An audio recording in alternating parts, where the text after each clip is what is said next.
Padre, santo tú eres, Señor, y digno de nuestra alabanza. A ti te oramos pidiéndote, Señor, de tu asistencia y de tu ayuda para poderte conocer.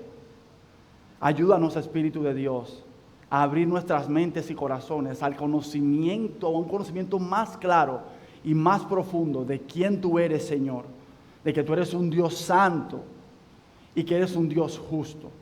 Y que tú quieres que vivamos no de una manera impía e injusta, sino de una manera santa y justa en este mundo.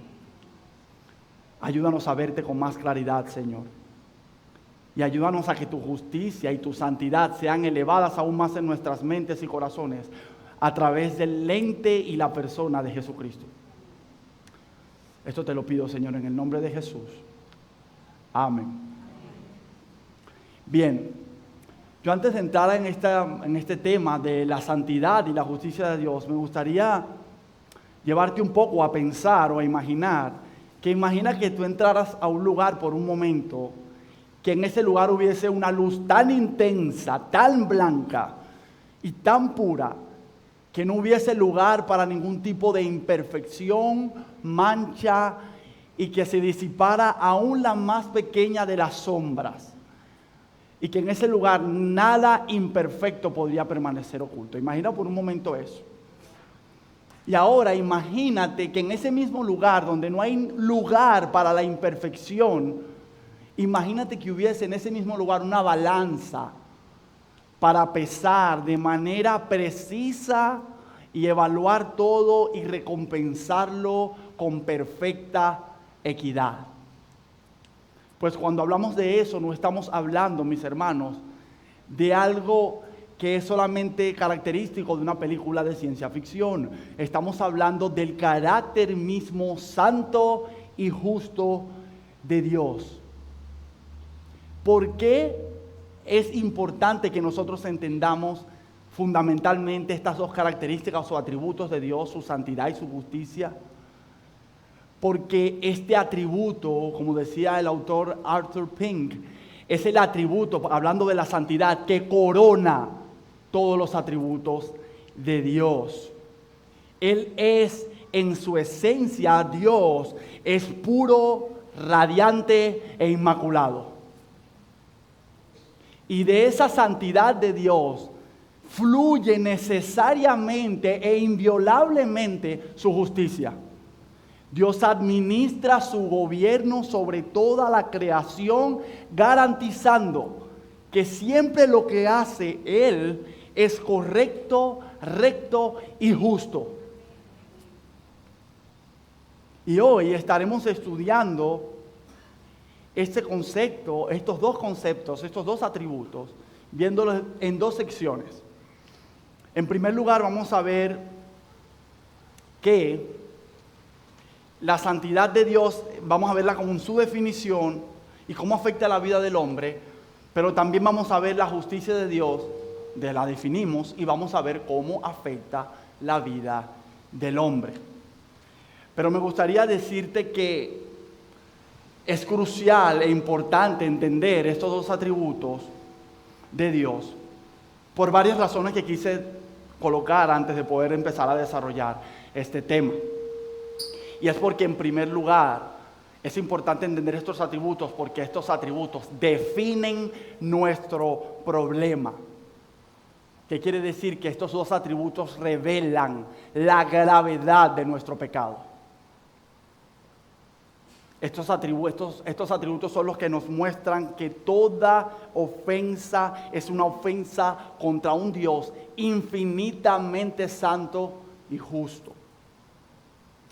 Pero también es importante entender estos dos atributos en términos de que son los atributos que exaltan la solución del problema. ¿Cómo así? Porque estos atributos son los que nos arrastran a la necesidad inminente de la cruz de Cristo.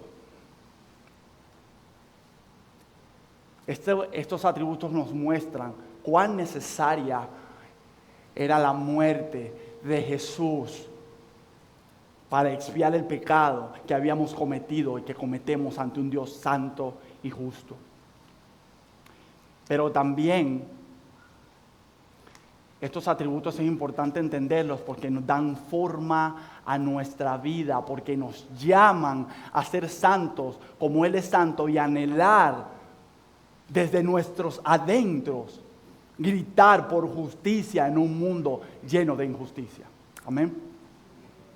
Entonces acompáñenme por favor a desarrollar este primer punto, en donde vamos a hablar de la santidad en términos de su definición, y luego vamos a ver cómo esta santidad impacta nuestra vida. Dice Apocalipsis 15:4, ¿quién no te temerá, oh Señor, y glorificará tu nombre? Pues solo tú eres santo. Solo Dios, mis hermanos, en su esencia, es pureza absoluta, sin mancha y sin sombra de pecado. Llegó a decir el apóstol Juan en 1 de Juan 1:5, Dios es luz y no hay ninguna tinieblas en Él. Esta es la descripción. A veces se piensa en términos de la santidad de Dios, solo descrita en términos del Antiguo Testamento. Un Dios temible, un Dios que hacía temblar los montes, un Dios que mataba animales al entrar a su presencia. No, los apóstoles en el Nuevo Testamento tenían bien claro que si hay algo que era Dios sobre todas las cosas, es que es un Dios santo. Dios es, según Éxodo 15:11, magnífico en santidad. Por lo cual también leemos en Habacuc 1:13, muy limpio eres de ojos para ver el mal, ni puedes ver el agravio.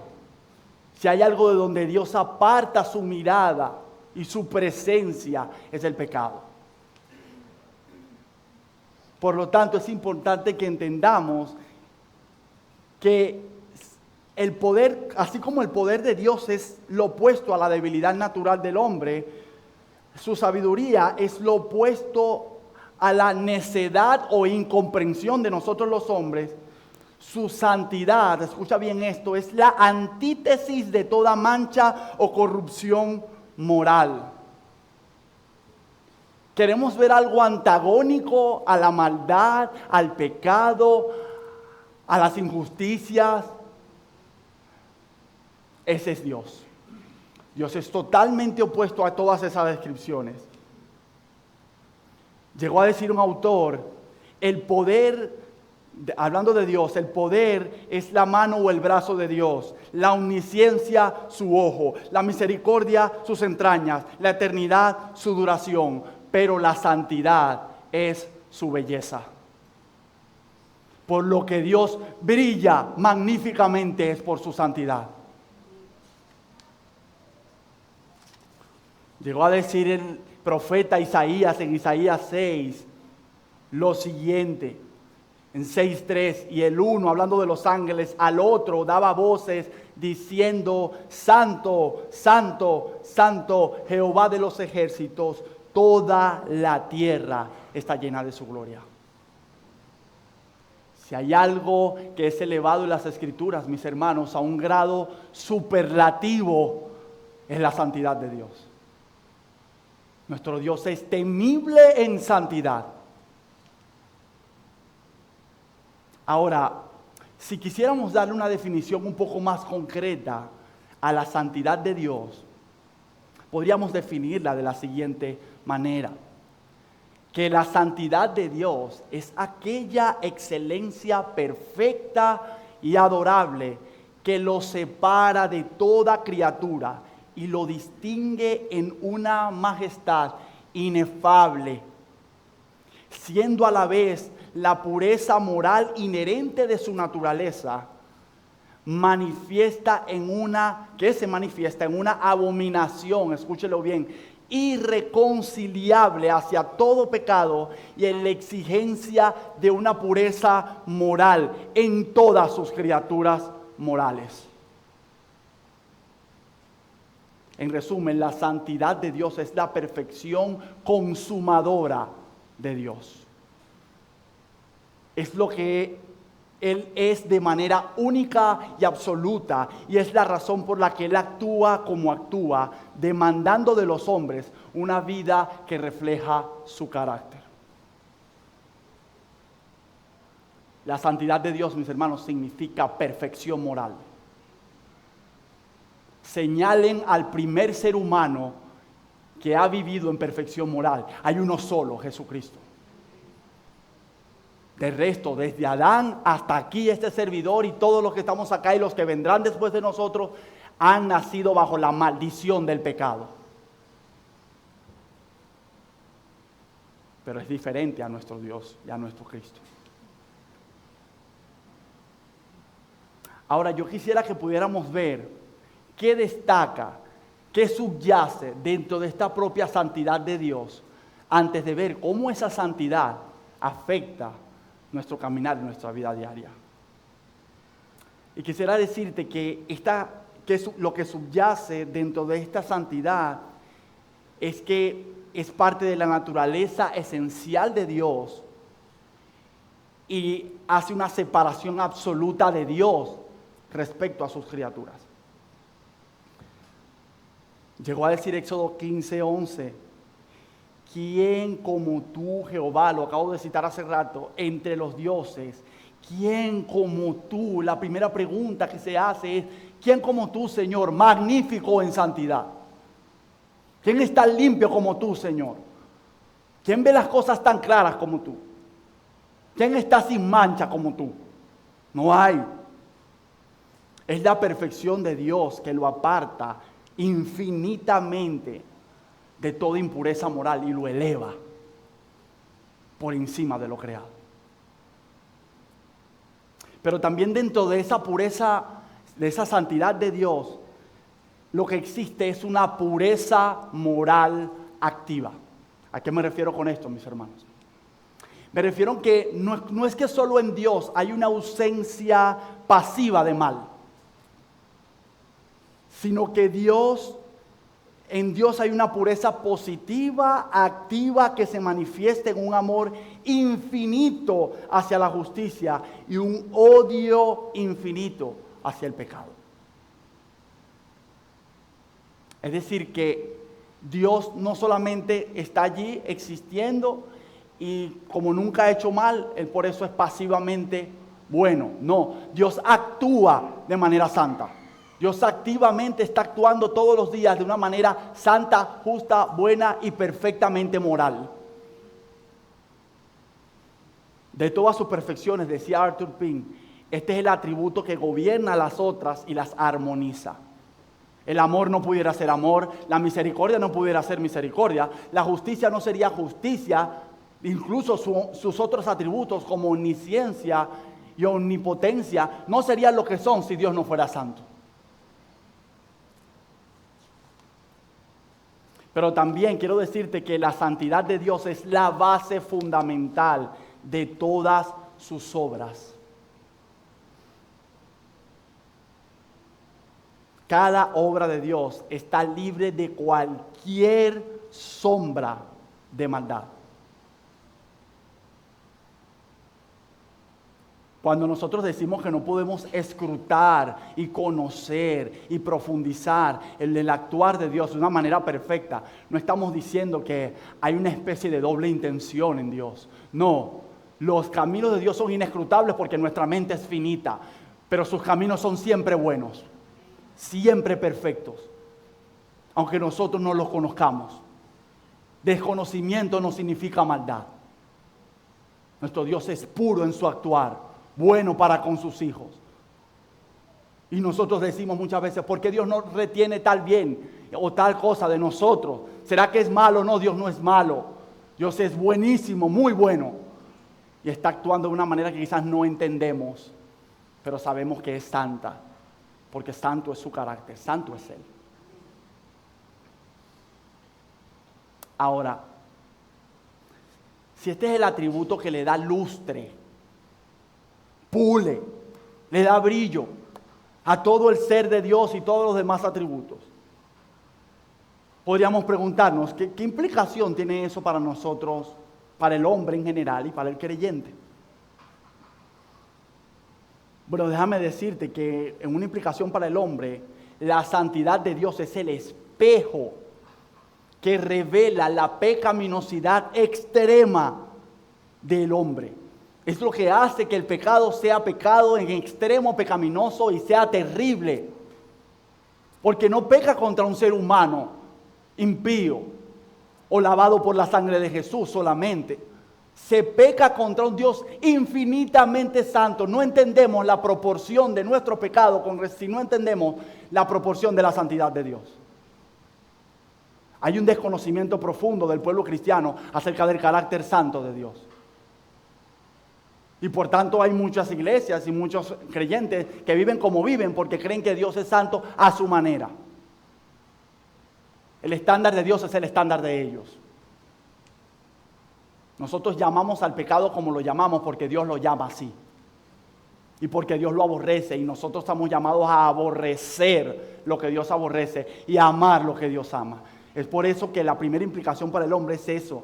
La santidad de Dios nos revela, nos muestra la profunda oscuridad que aún hay en nosotros y la oscuridad que gobierna en ese mundo.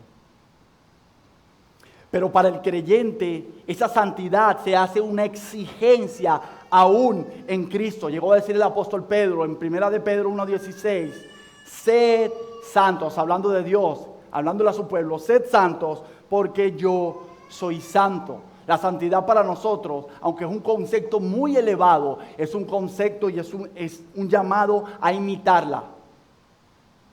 Dios quiere que seamos santos en toda, escuche bien, en toda nuestra manera de vivir. No hay cosa separada para nosotros que digamos, esto puede ser impío y esto puede ser santo. Todo para el creyente debe ser santo. Su hogar, su trabajo, su caminar, lo que escucha, lo que ve, lo que habla, lo que silencia en su mente. Para el creyente todo debería mostrar el temor santo y reverente que tiene Él hacia el Dios santo.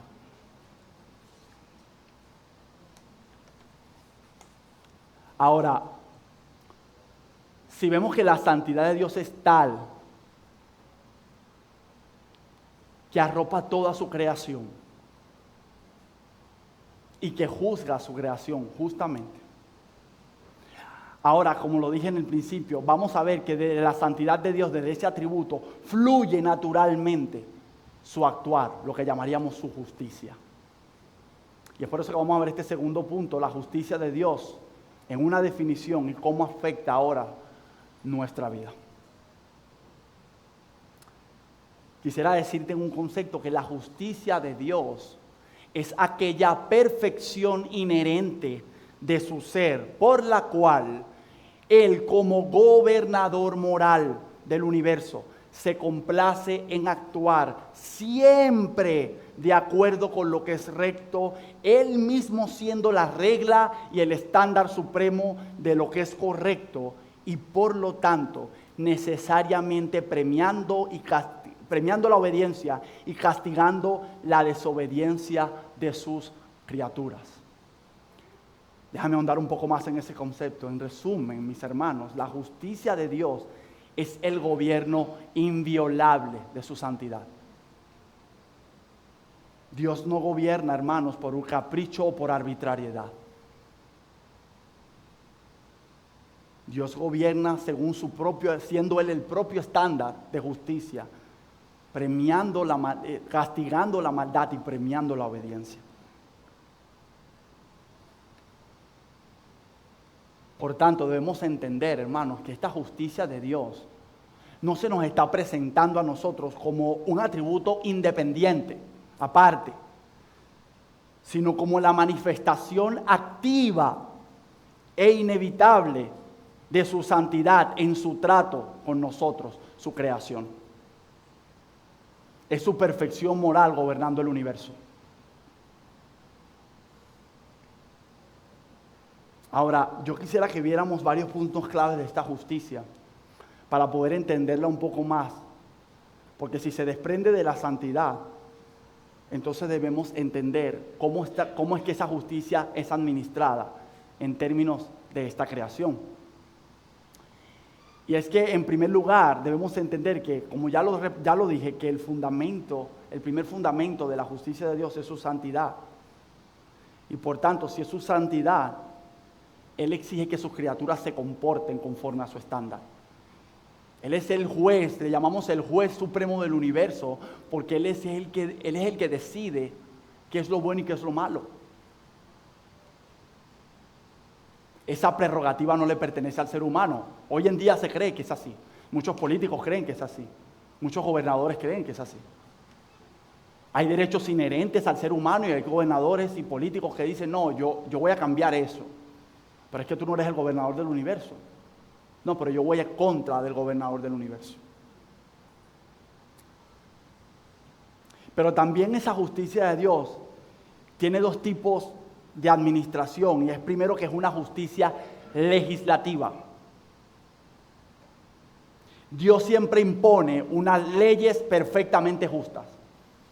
¿Dónde puede conocer usted esas leyes de Dios? Estatutos.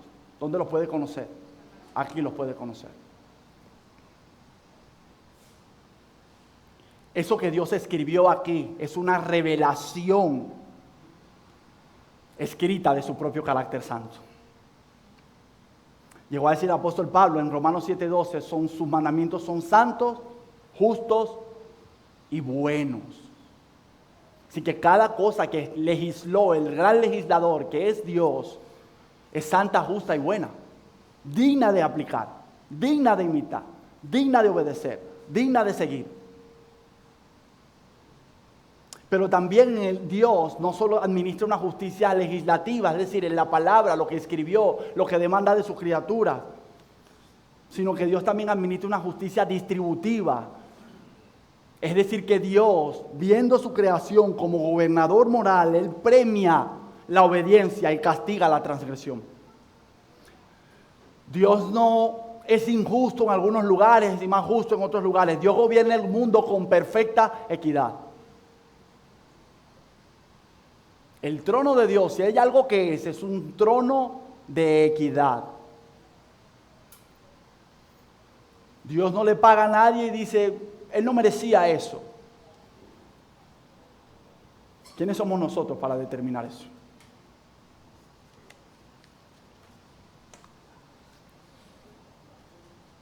En el castigo, viendo esta justicia, es el acto por el cual Dios ejecuta una sentencia sobre el pecador.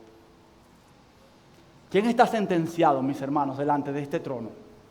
Según la palabra, según esta justicia de Dios, ¿quién ha sido sentenciado? Toda la humanidad ha sido sentenciada por este juez. Pero y en la recompensa nos preguntaríamos, si Dios es justo entonces, ¿cómo, y nosotros pecadores, cómo Dios nos llama ahora justos a nosotros?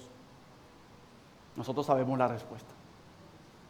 En Cristo, la justicia perfecta de Él nos cubre hoy a nosotros.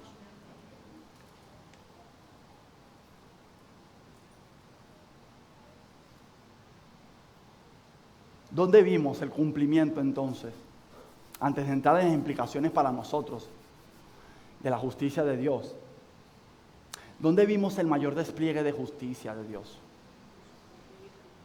En la cruz.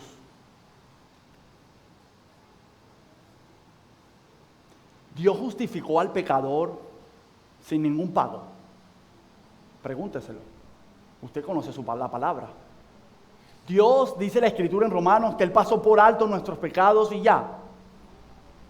Dios es un juez injusto que abrió la alfombra cósmica de su santidad y se hizo de la vista gorda, dijo, no había pecado.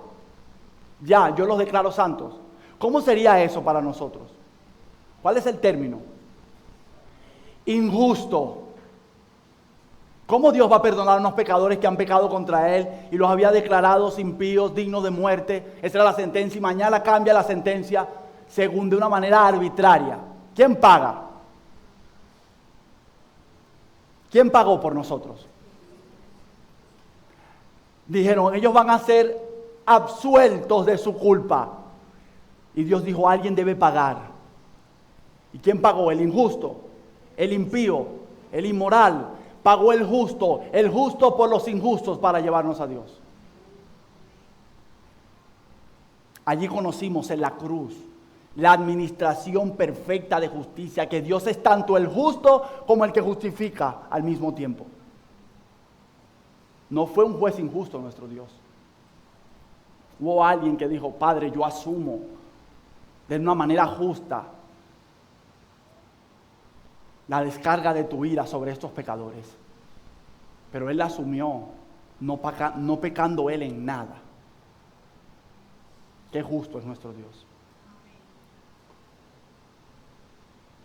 Esta justicia se hace, por tanto, para el creyente una esperanza. Estamos cubiertos para Dios, somos justos por la justicia bendita de nuestro Señor Jesucristo. Ahora, conociendo este carácter santo y justo ahora de nuestro Dios,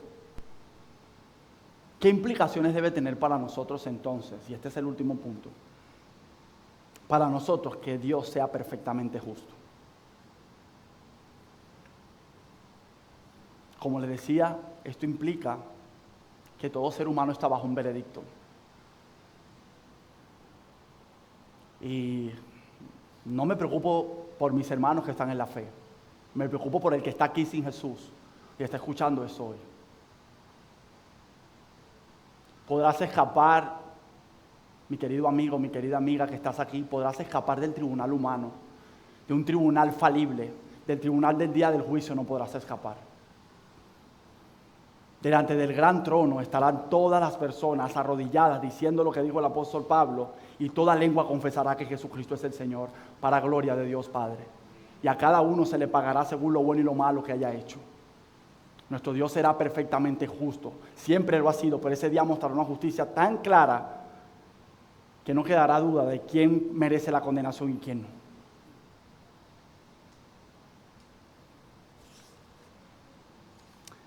Pero implica también, para nosotros los creyentes, implica una confianza en que el juicio final está garantizado. Y lo digo en términos de que nosotros pensamos, hermanos, hoy en día, que toda injusticia, y es triste ver cómo las injusticias se despliegan en el mundo, y pensamos que nunca tendrán retribución. No, hermanos, Dios no está indiferente al mal del mundo. Toda opresión, toda injusticia no reparada en esta vida será juzgada con perfecta equidad en el día del juicio. No siempre vamos a entender por qué Dios permite que ciertas personas, ciertos eventos ocurran de una manera inesperada y personas malas prosperen aparentemente. En el día del juicio todo será aclarado. Y todas las personas que creyeron ocultar su maldad y nunca pagar, Dios le dirá: ha llegado el momento de cancelar la deuda con mi justicia, no con la justicia humana, con la mía. Y eso sí es temible. Y es entonces por eso que otra implicación tiene que ver con la salvación, la justicia de Dios. Es la razón por la que entendemos entonces, hoy en día nosotros, que la cruz no fue un plan B de Dios. Ese era el plan donde su justicia iba a ser satisfecha completamente para poder bendecir y salvar a pecadores injustos como nosotros. Decían autores, la cruz es donde la justicia de Dios y el amor de Dios se encuentran. Dios ama, pero no es injusto. Dios ama y al mismo tiempo es justo en su actuar. ¿Cómo imitamos a nuestro Dios? Preguntémonos antes de cerrar. Y te voy a traer ejemplos prácticos. En nuestra vida personal, Dios nos dice en el Salmo 11:7 que Él ama, no es que solo es justo, sino que Dios ama la justicia. Ama que sus hijos actúen con rectitud.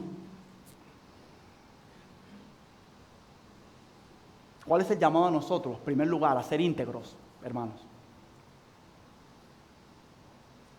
Evitemos el engaño, la exageración, en nuestros negocios, en tratos. Seamos equitativos, acorde a los términos bíblicos. No exageremos las cosas. Eso no es justo.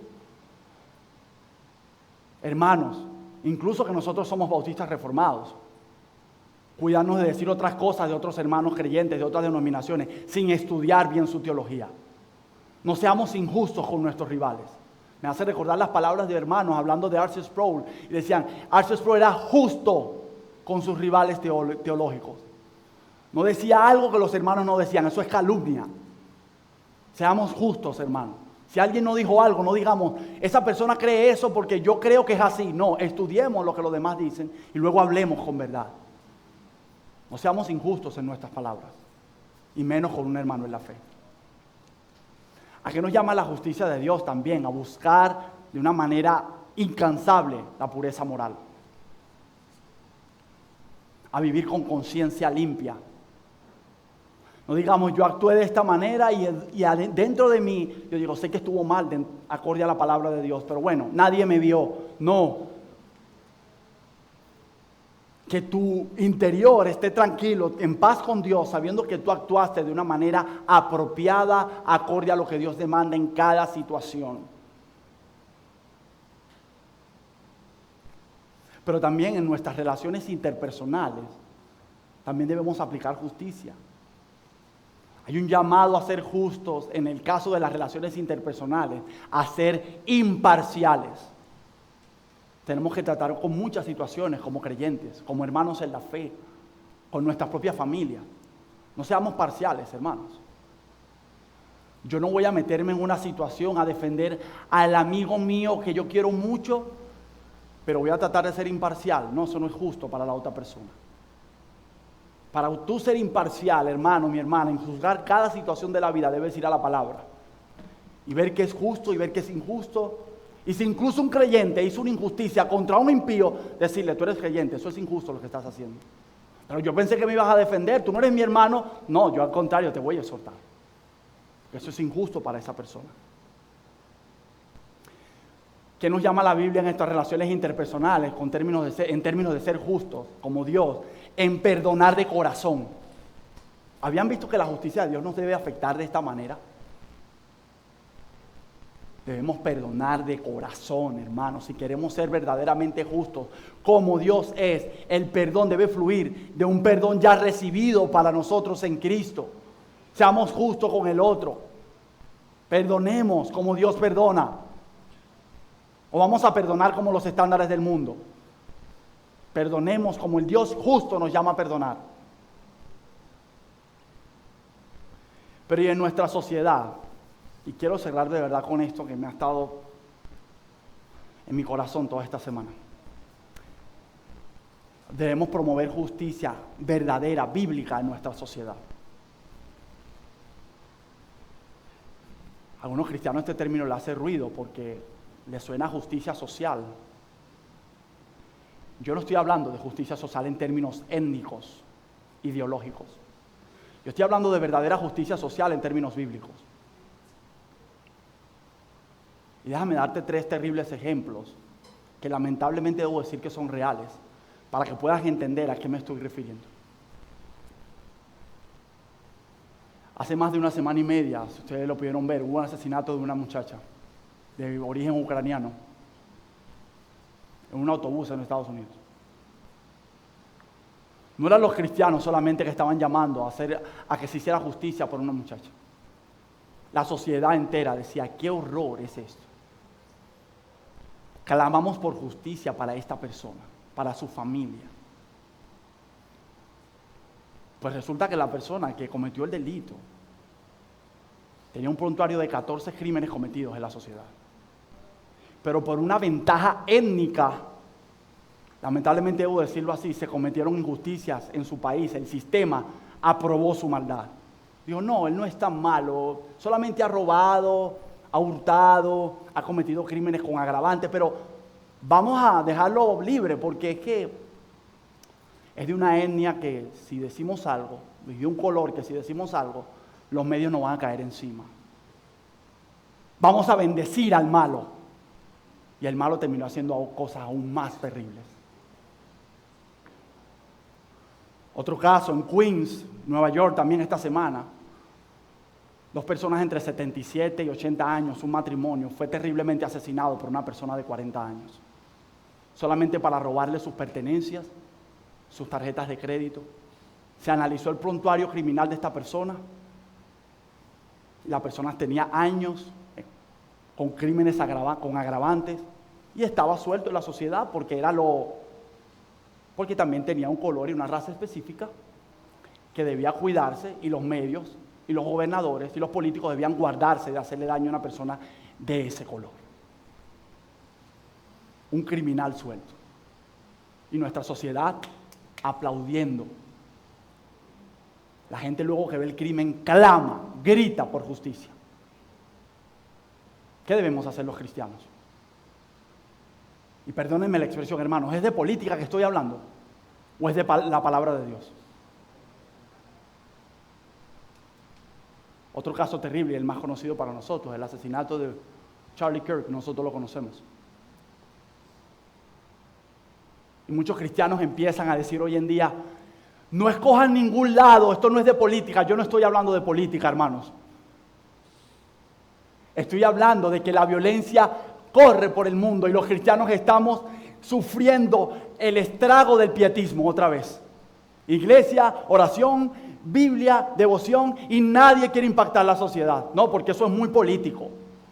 Esto no se trata de agarrar lugares políticos, se trata solamente de orar. No, Cristo dijo, el cristiano va a ser bendecido, bienaventurado el que tiene hambre y sed de justicia, porque él va a ser saciado. El cristiano clama por justicia en su sociedad, no solo por los creyentes que mueren, sino por el impío que muere injustamente. El derecho a debido proceso nació en manos de creyentes. Cada persona debe ser juzgada acorde a lo que hizo. Te invito, cristiano, hermano, hermana, a ser tan justo como nuestro Dios es. Si algo sucede en tu comunidad, en este mundo, no tengas temor a decirlo. No temas a aquellos que pueden matar el cuerpo, teme a aquel que puede matar el alma y el cuerpo en el infierno. Y nosotros ya tenemos un temor de Dios y lo conocemos. Entonces apliquemos su justicia en el mundo. Ese es el llamado que Él nos hace hoy. Que si nosotros lo estamos conociendo a través de estos atributos, justicia y santidad, no los dejemos en la Biblia y en nuestras casas y encerrados en las 4 paredes de nuestra congregación. Apliquémoslo a nuestra sociedad, si queremos una sociedad verdaderamente santa y justa. Amén. Acompáñenme a orar, hermano, por favor.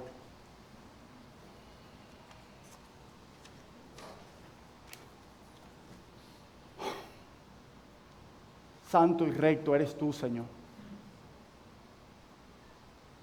Que la injusticia y la impiedad no la pasas por alto. Gracias, Dios, por darnos el privilegio que no merecemos en Jesús de conocerte, de entrar a la presencia de un Dios santo y un Dios justo. Gracias, Señor, no merecemos estar en ese lugar. Pero aún así tú nos has dado, como dice la Escritura, acceso libre a la presencia tuya, que ya no nos destruye, sino entramos con amor, con gracia, con misericordia, porque estamos revestidos de la justicia perfecta de Jesús. Qué santo y qué justo eres, Señor.